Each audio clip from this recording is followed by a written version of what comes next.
One of the things you got to realize is your value and your standards.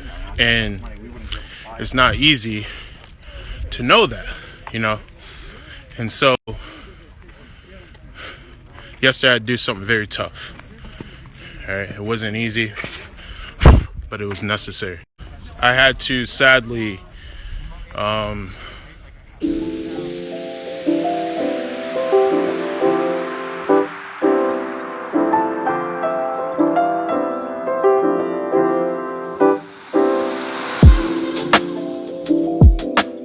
What's up, creative fam? I hope everybody's blessed and doing well. Today's message is going to be about the journey, about the process, about the adventure, and whatever it is you're doing, especially if you're on a startup journey, entrepreneur, or somebody just trying to figure life out. Like, one of the things you got to realize is your value and your standards. And it's not easy to know that, And so, yesterday I had to do something very tough. All right, it wasn't easy, but it was necessary. I had to sadly resign from my business relationship with a client that I feel, he's a great client, but he wasn't valuing the time that I was giving. My time is very valuable. There's constant delays, unresponsive behavior, and I share this with you because you have to raise your standards. Don't let money hold you back from, enforcing your standards and principles and know your worth. All right. I'll say this, I'm the worst person to burn the bridge with. And I don't burn bridges. I did it very cordially, respectfully, sent the email, and I just pretty much told him at this moment, I don't think this is the best fit because I know this is an ongoing thing and I can't continue to make ongoing accommodations. Time is valuable, and that's a time slot that somebody else could be, using. I mean, we weren't very far in this journey. However, it was more than necessary, and I tell my clients to do the same thing. And you gotta be objective. It doesn't matter who it is. A lot of you guys underprice your jersey. You give a jersey away for free. You don't respect your time. That's key, very key. I'm gonna tell you why. Let me give you guys an example. I remember in the very beginning of my journey, I had a friend I was helping, and I was giving advice and giving away free stuff, because I was just getting started. And, what I learned is the difference between the people who pay you and the people who want something for free.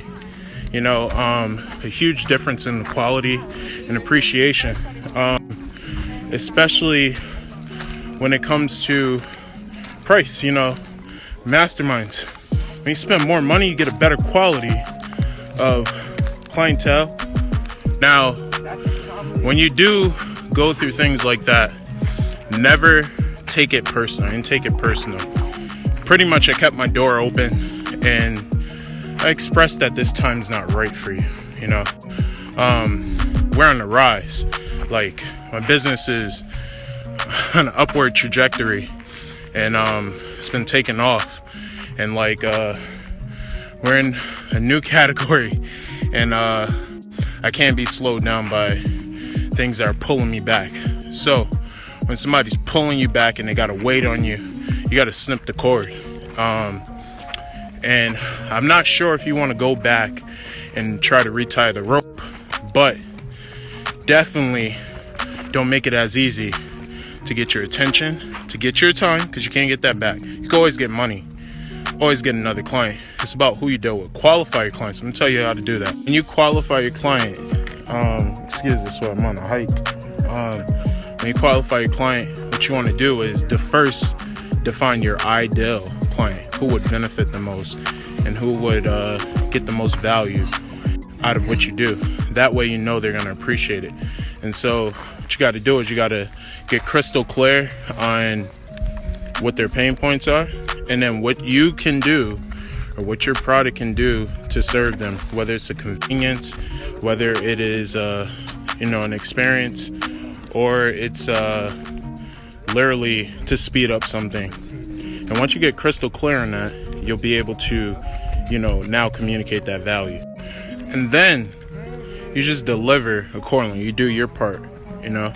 Just make sure that you qualify them by asking them, how important is this to you? That's very key. How important is it that you resolve or you get this experience? Those are very important questions to ask. Another thing is to ask them, try to figure out how committed they are. That way, where they're at as far as in their journey. Determine where they're at in their journey too.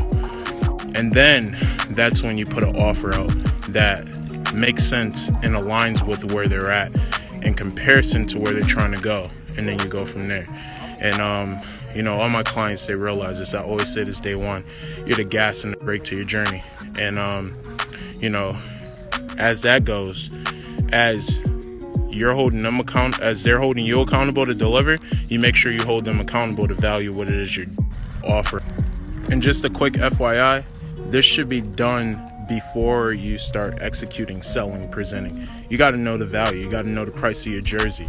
You can't just be sitting there giving to anybody willing to take. That's like dating. You got somebody who you're like dating down their quality of friends.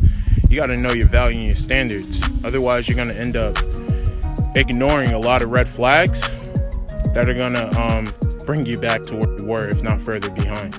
Look, I hope you got value out of this. And if you're somebody who wants to get help in this area, in this arena, and more, feel free to reach out to me. Human, I'm not a stranger. And I want you guys to level up. Be the CEO of your life. Be the CEO of your business. Become the CEO of everything around you. And just enjoy life. Enjoy the process. Enjoy the journey. That's the most important thing. Stay blessed. Create, build, sustain. Know you do. It's your boy, Vince.